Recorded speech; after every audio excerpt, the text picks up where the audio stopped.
Most people will never be rich. Not because they aren't smart enough. Not because they don't work hard enough. Not because the world is unfair. But because they have been trained since birth to think like prisoners in a world where the doors were never locked. They have been taught to worship comfort like a god, to fear risk like a devil, and to obey systems designed to keep them obedient, not free. And the saddest part? They don't even realize they're in chains.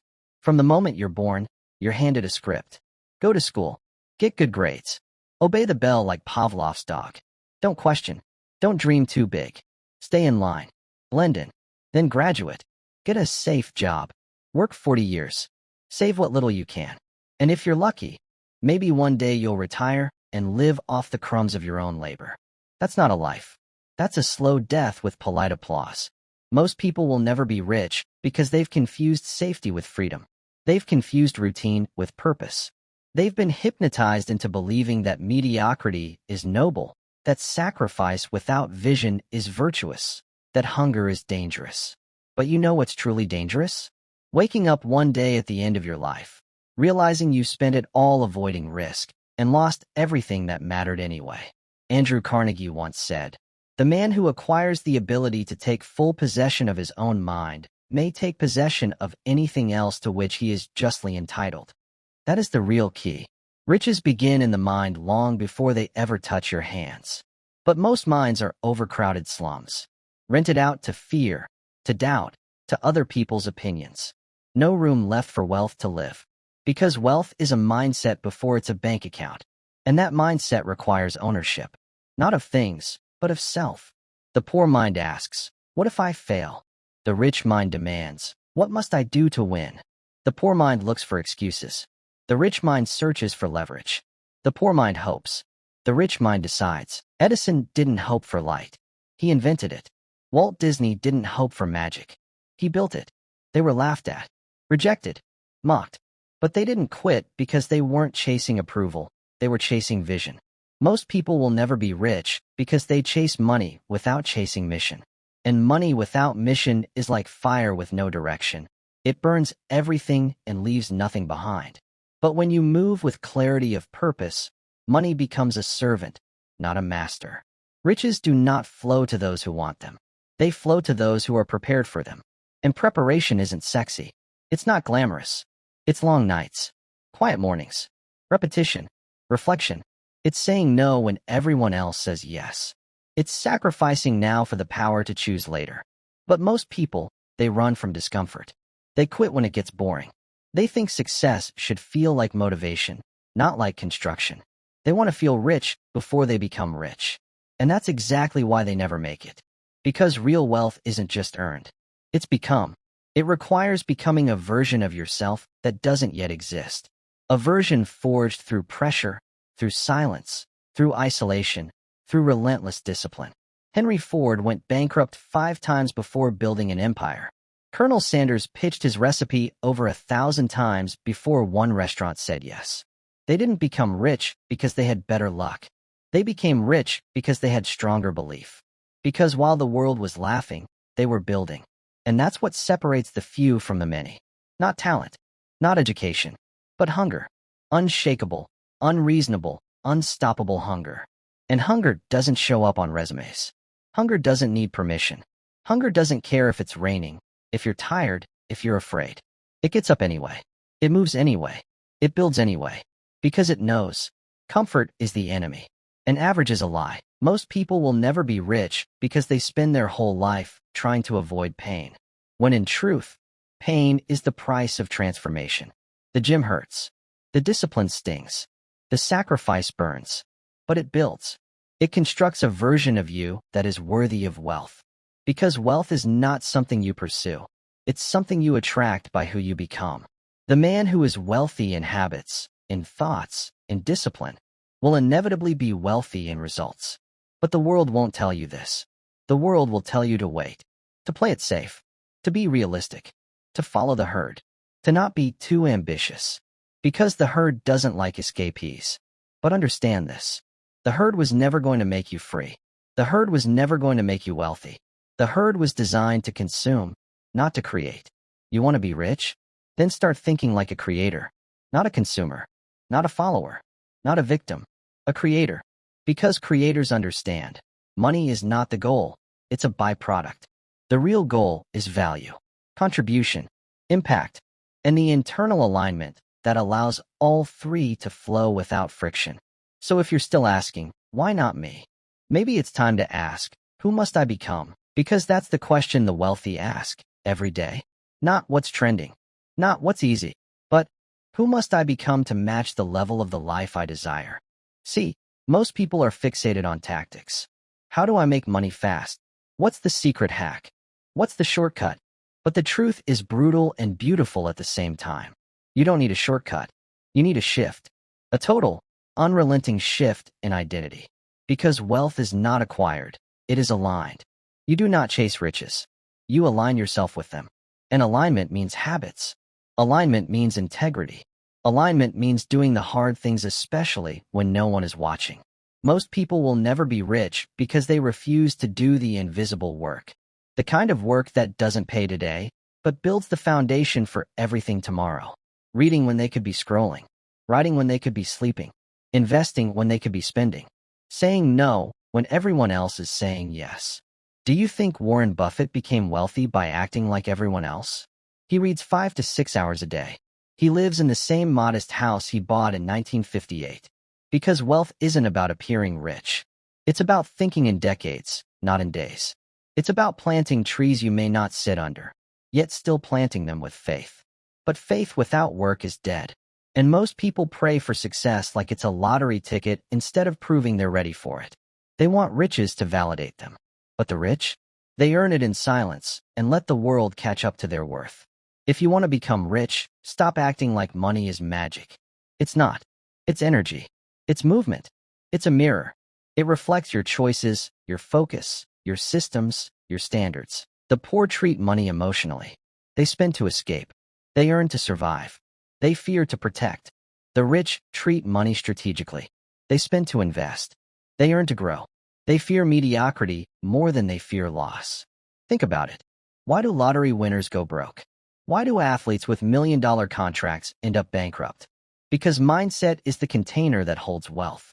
If your container is full of cracks, of insecurity, impulse, entitlement, ego, then no matter how much you pour in, it leaks out. And most people never fix the cracks. They patch them with temporary success. They distract themselves with status symbols. But deep inside, they're still ruled by fear. Still chained to the same limiting beliefs. Still hoping someone or something will come save them. But no one is coming. That's the turning point. No one is coming. No miracle. No rescuer. No lucky break. Only you. You and the fire you either fan or extinguish daily. You want wealth? Then it's not about reading more books. It's about becoming the book. Not about watching more videos. It's about living the discipline. Not about chasing money. It's about building character so solid that money becomes inevitable. J.P. Morgan said, "The first step towards getting somewhere is to decide you're not going to stay where you are." Most never take that step. They talk. They complain. They compare. But they never decide. Because decision is painful. It means burning the ships. It means leaving behind the identity that brought you here. And stepping into the unknown without guarantees. That's why the rich are rare. Because certainty is the drug of the masses, and the rich are sober. They don't need guarantees. They build them. They don't need comfort. They use discomfort as a compass. They don't wait to feel ready. They act until they are. And every single one of them, every titan, every empire builder, every mogul, had a moment when they said, "I will not die like this. I will not live average. I will not stay small. I will not carry this potential to the grave." That's when the war begins. Not against the world, but against yourself. Against your patterns, your excuses, your fears. Against the version of you that says, "just this once." The version that says, "tomorrow." The version that says, "I can't." Because that voice is the enemy. Not your boss. Not the economy. Not your upbringing. The enemy is internal. And it is persistent. It knows every weakness. It knows your doubts. It knows exactly where to push, when to whisper, and how to convince you to stay comfortable. But if you ever want to be free, if you ever want to be rich in more than just numbers, then you must master the inner war before you master the external world. And most people, they never do. Because they keep waiting for permission to become unstoppable. When the truth is, permission was never required. So what are you really waiting for? An invitation? A sign? A guarantee that your effort won't be wasted? Listen carefully. Every second you wait is a second surrendered to the life you say you don't want. There is no perfect moment. There is no green light. There is only now. And wealth doesn't wait for indecisive minds. It doesn't knock twice. It moves like lightning, fast, brutal, clear, and only those with the courage to act without hesitation ever catch it. Most people will never be rich because they've built their entire lives around avoiding responsibility. Responsibility for their income. Responsibility for their time. Responsibility for their energy. They blame the government. They blame the market. They blame their childhood. They blame the rich. They blame everything and everyone except the one person who can change it all, themselves. You want to be rich? Then take radical ownership. Own your pain. Own your decisions. Own your dreams. Own your failures. Because failure is not the opposite of success. It's the forge that creates it. Most people think the path to wealth is paved in comfort. It's not. It's paved in sacrifice.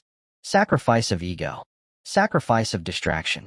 Sacrifice of the need to be liked, approved, or understood. Do you think Elon Musk was worried about being liked when he bet everything on SpaceX and Tesla? Do you think Oprah was seeking approval when she defied every stereotype and broke every ceiling that society placed above her? Do you think Steve Jobs was afraid of being misunderstood when he demanded perfection from everyone around him? They weren't looking for comfort. They were looking for truth, for impact, for legacy. And that's why they became wealthy beyond imagination, not just in dollars, but in vision, in power, in influence. But you will never reach that if you keep chasing applause instead of chasing alignment. Most people won't get rich because they fear being misunderstood more than they fear being average. They want to be rich, but they also want to be liked. They want to be free, but they also want to fit in. They want change, but they're addicted to who they've always been. And you cannot transform while protecting your old identity. You cannot become powerful while still needing permission. You cannot rise while still clinging to the weight of people who refuse to rise with you. Wealth is lonely before it is loud, because the process is internal. It's you, alone, at 5 a.m., choosing to work when no one is watching. It's you, alone, saying no to the party, to the impulse, to the quick dopamine fix. It's you, alone, building systems, learning skills, developing patience while everyone else is chasing noise. But one day, if you do this long enough, consistently enough, courageously enough, you won't be alone anymore. Because the results will speak for you. The wealth will speak for you. The life you've built will silence the doubters. Because while they were sleeping, you were rising. While they were consuming, you were creating. While they were waiting, you were moving. And that is the dividing line. Not talent, not intelligence, not privilege, but motion. Most people stay broke because they wait to feel ready. But the wealthy, the warriors of purpose, they move while afraid. They move through fear. They move until fear gets tired of following. There is a quiet violence in discipline. It doesn't scream. It doesn't beg for recognition. But it wins. Every single time. So ask yourself this. Do you want to be rich, or do you just want to feel safe? Because you don't get both. You don't get to be extraordinary and ordinary. You don't get to rise while standing still. You don't get to break cycles while repeating the same weak choices. You get one life. One. And if you spend it playing small, living quiet desperation, obeying the script, you will die with potential still inside you. And that is the true poverty, not the lack of money, but the lack of meaning, the lack of mastery, the lack of self. Most people will never be rich, not because they couldn't be, but because they wouldn't become the person it takes. And that is the choice in front of you now. So choose. Choose to burn the script. Choose to destroy the old programming. Choose to stand up and say, this ends with me. The excuses, the mediocrity, the endless waiting for someone to rescue you, it all ends now. You weren't born to play backup in your own life. You weren't born to survive, you were born to dominate. To carve a path so bold, so undeniable, that the world has no choice but to listen. But domination doesn't come from talk. It comes from execution. It comes from consistency. It comes from waking up with fire when the world has gone cold. You think the rich just worked harder? No. They thought differently. They created different beliefs, took different actions, and made different sacrifices. And most importantly, they held themselves to a higher standard. That's what wealth responds to. Not your hopes, not your pain, not your struggle, but your standard. You can hope all you want, but hope doesn't build empires. Standards do. Discipline does. Grit does. Most people say, I'll start when it feels right. But the wealthy say, I'll start and make it right. They don't wait for motivation, they manufacture it. They don't wait for opportunity, they create it. They don't wait for clarity, they move, and clarity follows motion. The greatest lie ever sold is that you have time. You don't. You are on the clock. And every hour wasted in hesitation is an hour you give to someone else's dream. Every excuse you nurture is a chain wrapped tighter around your potential. Every moment you wait is wealth lost, not just in dollars, but in destiny. There's no magic door. There's no lucky shortcut. There is only this moment, right here, where you decide whether to rise or remain. You think the world is fair? No, the world rewards the bold, the prepared, the obsessed. Obsession is not a weakness, it is your edge. It's what took Michael Jordan to the gym before sunrise. It's what drove Steve Jobs to rebuild Apple from the brink of death. It's what made Thomas Edison try 10,000 times without quitting. It's what separates winners from wishers. Most people aren't broke because they're unlucky. They're broke because they lack obsession. They dabble. They dip their toes in. They try. But wealth doesn't respond to trying. It responds to full immersion. It demands everything. And that's why it gives everything back to those who are all in. Not to those who are interested. Not to those who are curious. To those who are committed. Most people will never be rich because they don't know how to commit. They ghost their own dreams the moment it gets hard. They fold at the first sign of resistance. They choose comfort over conquest. They choose validation over values. But you are not most people. You are here, right now. And that means something in you is done playing small, done blaming, done waiting, done repeating cycles that never belonged to you in the first place. You're done renting your time for pennies while your potential withers in silence. Done shrinking to fit rooms you were meant to rebuild. Done asking for permission to be great. So choose. Choose to get uncomfortable. Choose to take risks. Choose to become so valuable the world cannot ignore you. Choose to train your mind like a warrior and your spirit like a king. Because the real currency? It isn't money. It's power. The power to choose. The power to move. The power to command life instead of reacting to it. And you only get that kind of power through discipline, through sacrifice, through relentless alignment between what you say you want and what you actually do. You will never accidentally build wealth. You must architect it. You must design it with your decisions. Brick by brick, day by day, failure after failure, until suddenly, you are it. Not just rich in your bank account, but rich in self, rich in strength, rich in conviction, rich in time, rich in choices. And that's the only kind of wealth that lasts. That's the only kind of wealth that frees you. So stop waiting. Stop wishing. Stop watering the weeds of doubt and fear. Start now. Start before you feel ready. Start before you feel qualified. Start because deep down, you already know. This life was never meant to be average. Most people will never be rich. But you, if you decide to rise, if you refuse to quit, if you choose obsession over mediocrity, you will never be most people. And that makes you unstoppable.